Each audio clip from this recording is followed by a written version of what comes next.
Hi there, this is Shipra, and in this video, I'll be sharing my views of LeEco Le Max 2. Let's get started with that.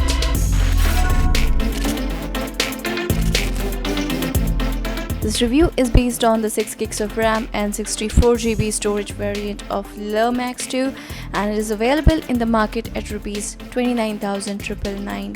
There's also a 4 GB variant which comes with 32 GB storage, and that is priced at Rs 22,999. So now let's start with the design. Nowadays, every other smartphone is featuring metal unibody. Nearly all of them look alike, and the Le Max 2 is no different. It has same design like Le 2, but it has grown bigger in size. In fact, if you're holding both the phones in your hand, you can't really figure out which is which unless you know the specs. We didn't get box with the review unit, so can't tell you about what all accessory you'll get in the retail box. So let's have a look at the phone. It has all metal unibody design with chamfered edges. Back is not removable and has two antenna lines, one each at top and bottom.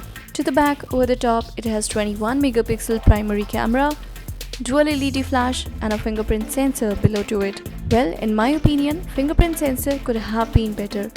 I'm not saying it's terrible, but you need to press really hard on sensor to make it work and unlock the phone. To the front, it has all glass construction that looks very premium. Just below, we have a 5.7-inch IPS LCD Quad HD display at a pixel density of 515 ppi. It's an extremely crisp display, color reproduction is good and viewing angles are also fine. Performance under sunlight shouldn't be a concern, looking at the specs at least, but when we tested it actually performed good while under sunlight. Le Max 2 rocks a Qualcomm's latest and greatest Snapdragon 820 chipset, which is paired with a monstrous 6 gigs of RAM. There's also 64 GB onboard storage, but I guess 64 gigs of variant should be suffice.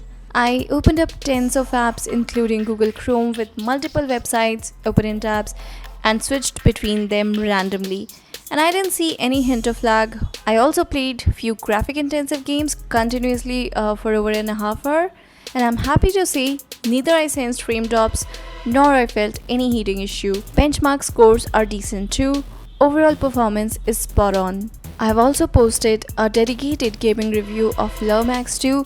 Link is given below in this video. Make sure you do check out that too. If you look at the UI, it is LeEco's own heavily customized EUI, and it runs on Android 6.0 Marshmallow. Now if I talk about streaming, Le Max 2 has LeEco's Supertainment content ecosystem, which comes pre-installed. Just tap on the live button on the bottom center of the home screen and you can access different kind of streaming content, for example regional movies, sports, news and TV shows. There's also a pre-installed VD app that shows you trending videos from all over the internet.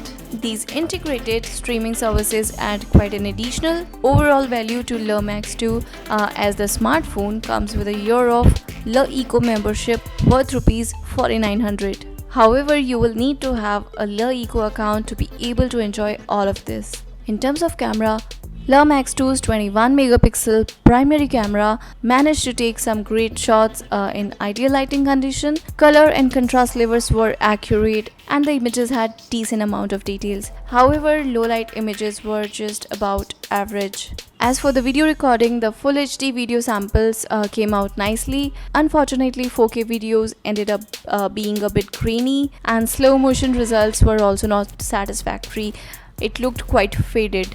The camera also has some issues regarding focusing too.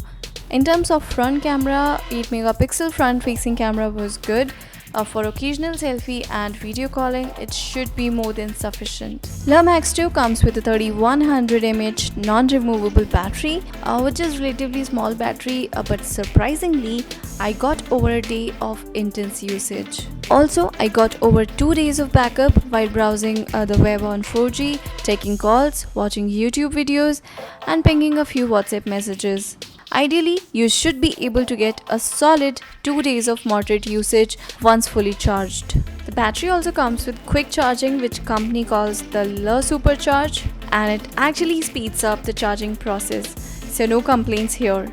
now you all must be wondering, I didn't show you guys a 3.5mm audio jack, and neither I did talk about audio output. So yes, this time Le Max 2 has dropped the idea of 3.5mm audio jack completely. Instead, it features the USB Type-C audio standard with company's proprietary CDLA technologies. So this transmits audio digitally using the device's Type-C port, and it does pump out good sound output. It's loud, crisp, with good levels of highs and mids. So in terms of audio, it wins the battle. So to summarize, the Le Max 2 is a beast of a device with its power and speed. It features better ergonomics, it gives user a wide array of entertainment content, it comes with USB Type-C, lossless audio technology, and finally it comes with an excellent battery backup. Though there are several things that make it fall short of the competition. For instance, the camera performance is not that great. Also, the fingerprint response is not that snappy, and there are some minor design glitches such as awkward camera bump. It's undoubtedly an excellent device when it comes to performance, but with the likes of competitors, they are offering more well-rounded package. So it's really hard to recommend the Le Max 2 over its direct rivals in the given price segment. That's it in my review of LeEco Le Max 2. I hope you found it useful and I hope you liked it. If yes, do give it a thumbs up and subscribe to our channel. I hope to see you guys in my next video, and till then, have a great time.